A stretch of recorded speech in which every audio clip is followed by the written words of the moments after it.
Hello, and welcome back to Speak English Daily. Hi, everyone. We are very happy to see you here today.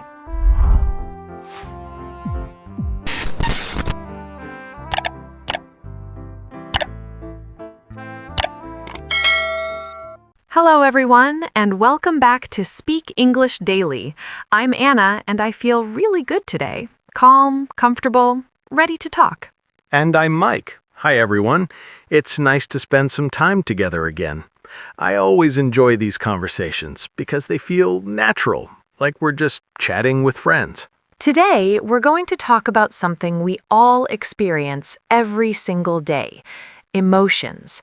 How you feel and how you can describe those feelings in English, clearly and simply. Right. Not complicated psychology words, just real words people use in daily life when they talk to coworkers, friends, family, or even strangers. Because every day you feel something, maybe happy, maybe tired, maybe worried, maybe excited.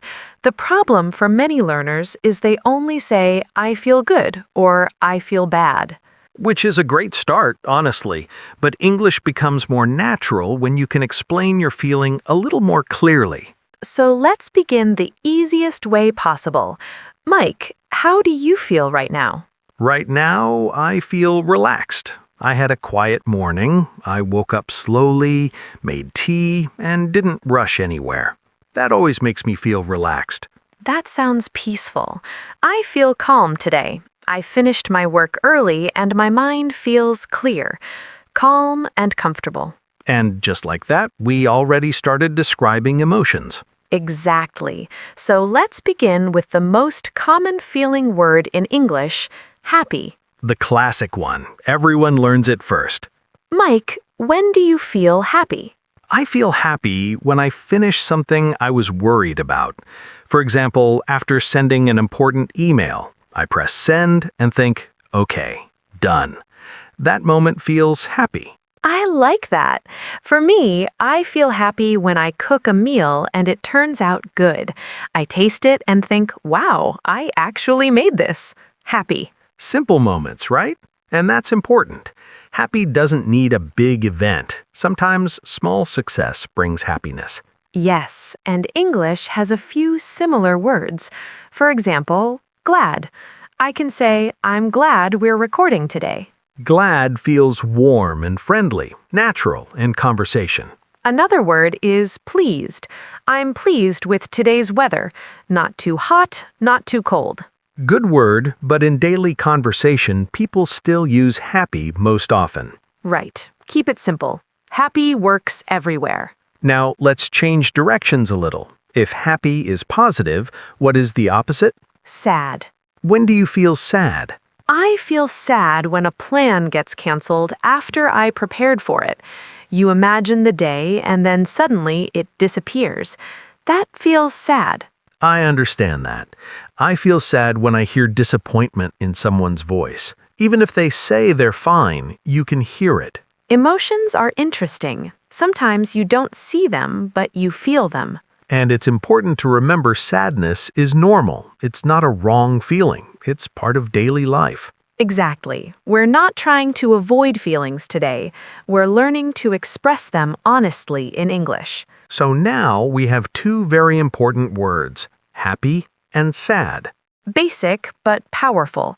You'll use them almost every day. And once you know these clearly, adding more emotion words becomes much easier.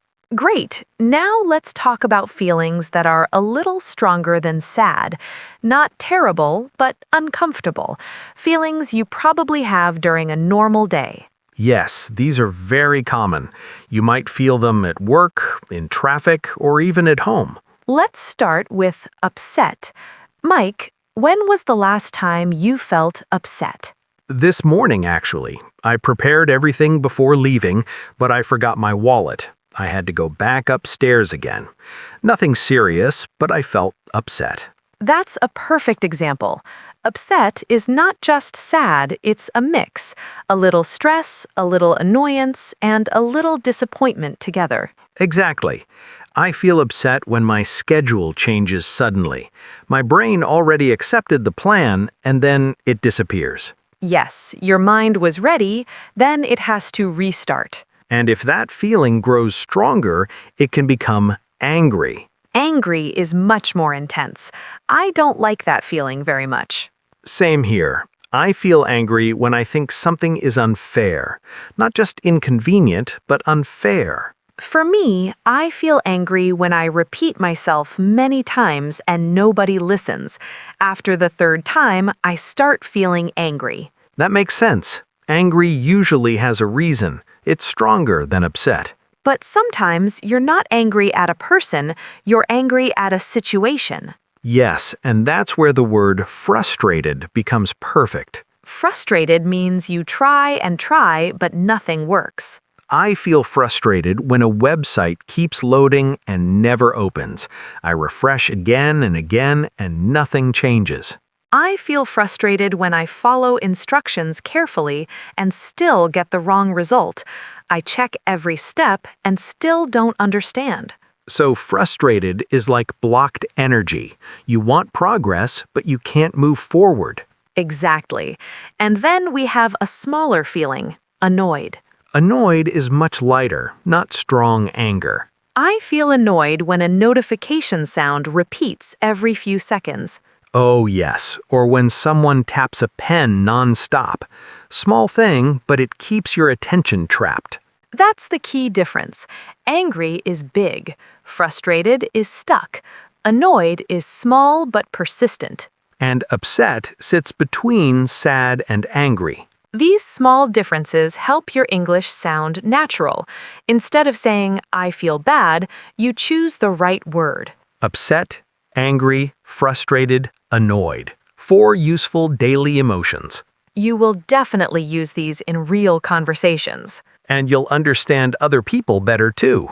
Now, let's move into another group of feelings. These ones happen inside your body and mind at the same time. The kind that changes your heartbeat or your breathing. Yes. Let's start with scared. Mike, what makes you feel scared? I feel scared when I hear unexpected noise late at night. Everything is quiet and suddenly something drops in another room. My body freezes for a second. I know that feeling.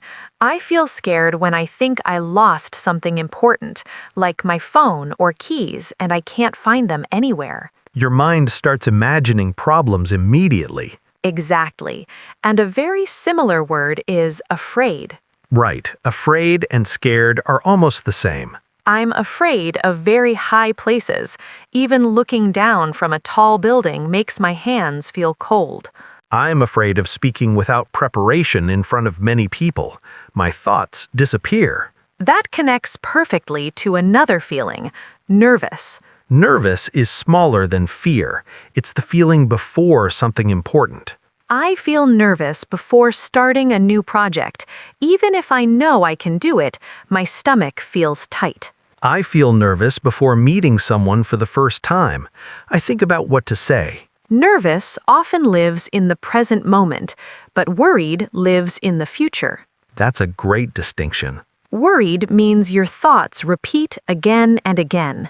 I feel worried when I send a message and don't get a reply for a long time.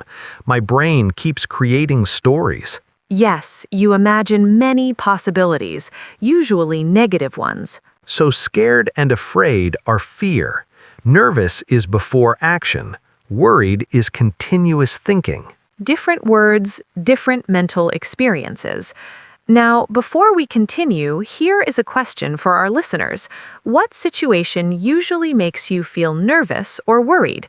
Tell us in the comments and describe it in one simple sentence. Sharing real situations helps you remember the words much faster. After all those tense feelings, let's talk about energy emotions, feelings connected to how much energy you have during the day. Yes, because our emotions often follow our energy level. Let's start with a positive one, excited. I like that word already. Mike, what makes you feel excited these days? I feel excited when I begin something new, a new idea, a new plan, or even opening a book I've been waiting to read. That's a good one. I feel excited when I know tomorrow will be different from today. Something to look forward to always brings excitement. Excited feels like happy plus energy. Exactly. Your mind moves faster and your body feels light. But that energy doesn't last forever. True. Then we meet a very common feeling, tired. Everyone understands tired. I feel tired in the late afternoon. My focus becomes slower and I reread the same sentence again and again. I feel tired after long conversations, even enjoyable ones. Talking still uses energy. Tired can be physical or mental. And when tired becomes very strong, we say exhausted. Exhausted means almost no energy left. I feel exhausted after a day full of decisions, not physical work, but thinking all day. I feel exhausted after traveling. Even sitting for hours somehow drains energy. So we have a clear progression: excited, then tired, then exhausted. Emotions change as the day moves. That's why describing energy feelings helps people understand your situation better. Instead of just saying, I'm fine, you explain your state clearly. And real communication becomes easier. Now let's talk about feelings that change quickly depending on situations around us, social and mixed emotions. The kind you feel when interacting with other people. Exactly. Let's start with surprised. Mike, when were you last surprised? Yesterday, actually, someone remembered a small detail I mentioned weeks ago. I didn't expect that at all. I felt surprised. Nice surprise. I felt surprised when it suddenly started raining during a sunny afternoon. I looked outside and just stared.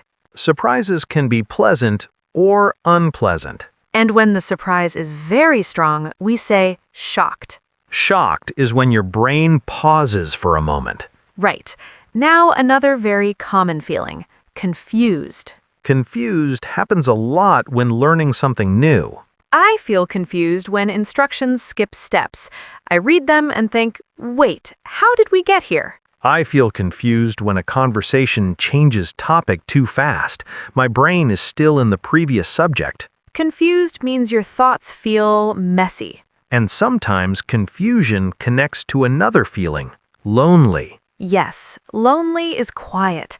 You can be in a crowd and still feel alone. I feel lonely when everyone is busy and I have nobody to share small news with. I feel lonely when I want to talk but don't know who to call. That's why connection matters so much. And connection often creates a warm feeling, hopeful. Hopeful means you believe something good is coming.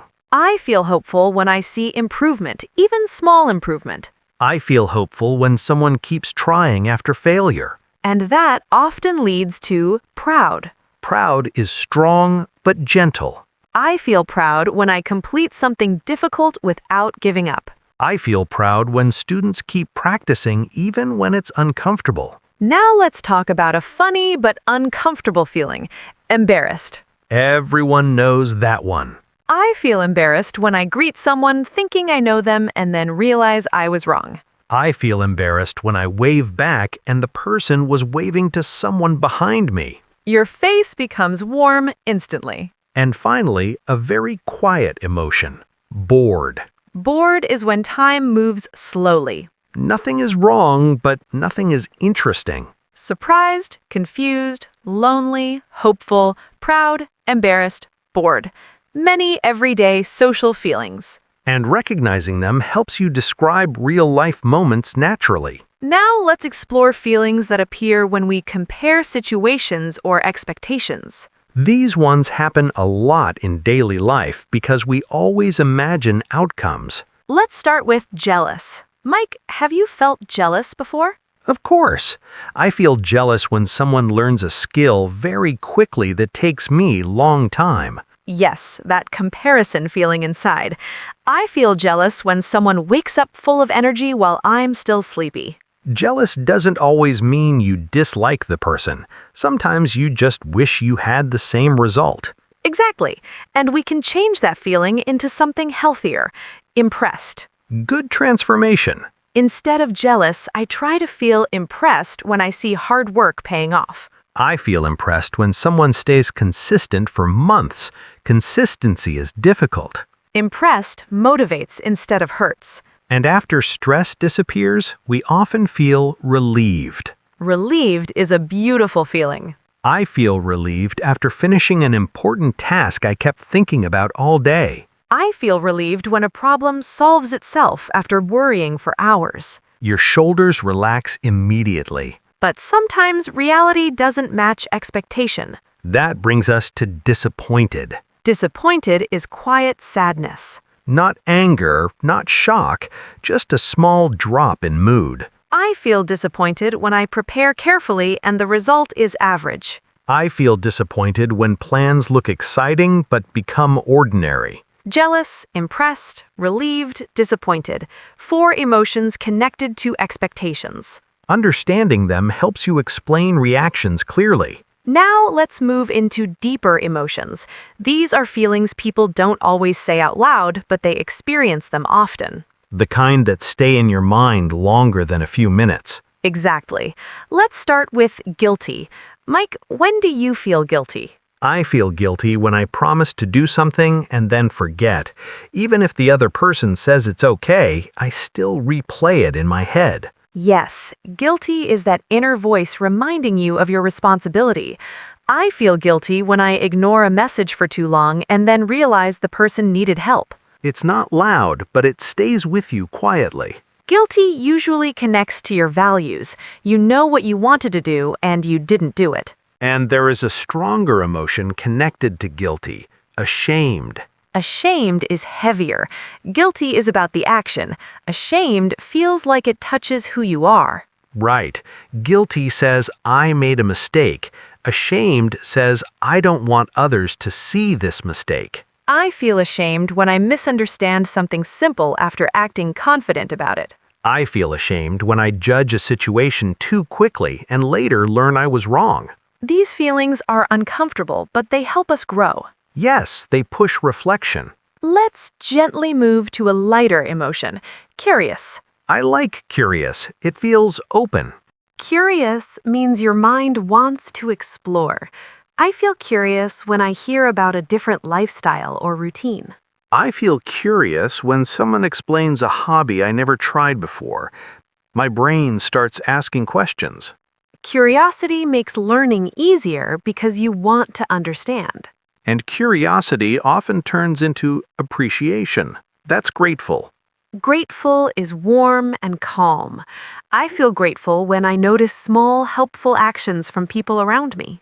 I feel grateful after a long day when everything finally becomes quiet and peaceful. Gratitude slows your thoughts in a good way. But sometimes even good situations don't stop the mind from racing. That's when we feel anxious. Anxious stays longer than nervous. Nervous is before something. Anxious continues even after. I feel anxious when waiting for results I cannot control. I feel anxious when many small responsibilities gather at once and my mind keeps planning. And when too many things demand attention at the same time, another feeling appears: overwhelmed. Overwhelmed means your brain cannot decide where to start. Messages, tasks, thoughts, all arriving together. I feel overwhelmed when I try to solve several problems in one moment. I feel overwhelmed when I delay tasks and they accumulate. Then, even simple decisions feel difficult. Exactly. That's why naming the feeling helps. Once you say overwhelmed, you understand the situation better. Guilty, ashamed, curious, grateful, anxious, overwhelmed. Deep emotions, but very human. And learning these words allows you to explain your inner experience more clearly. Wow, we've talked about so many feelings together today. It really feels like we traveled through a full day of emotions. Happy, sad, upset, nervous, excited, tired, proud, anxious, they all appear in normal life. And the interesting thing is we use these words naturally without thinking about them. You don't need perfect grammar to express feelings. Even a simple sentence works. I feel happy. I feel worried. I feel tired. Then, slowly, you add more detail and your English becomes clearer. Talking about feelings is also a way to connect with people, not only practice language. When you ask someone how they feel, the conversation becomes real. Now, let's practice a little together. I'll describe a situation and you say the feeling. I'm ready. You studied for days and finally finish a difficult task. I feel relieved and proud, maybe a little exhausted too. Good. Next situation. You send an important message and wait for a reply all day. Worried and a bit anxious. Nice. One more. A friend remembers your birthday without reminders. Happy and grateful. Perfect. See how naturally the words come once you know them? And listeners can try the same exercise in their mind right now. Before we finish, let's quickly review. We started with basic emotions like happy and sad. Then, everyday discomfort like upset, angry, frustrated, annoyed. After that, fear and thinking feelings like scared, nervous, and worried. Then, energy emotions, excited, tired, exhausted. Social emotions like surprised, proud, embarrassed, lonely, hopeful. Comparison emotions, jealous, impressed, relieved, disappointed. And finally, deeper emotions, guilty, ashamed, curious, grateful, anxious, overwhelmed. That's a lot of vocabulary, but you don't need to memorize all at once. Just notice them in daily life. When you feel something, name it in English. That small habit builds fluency naturally. Thank you for spending this time with us on Speak English Daily. Keep practicing, keep noticing your feelings, and keep speaking a little every day.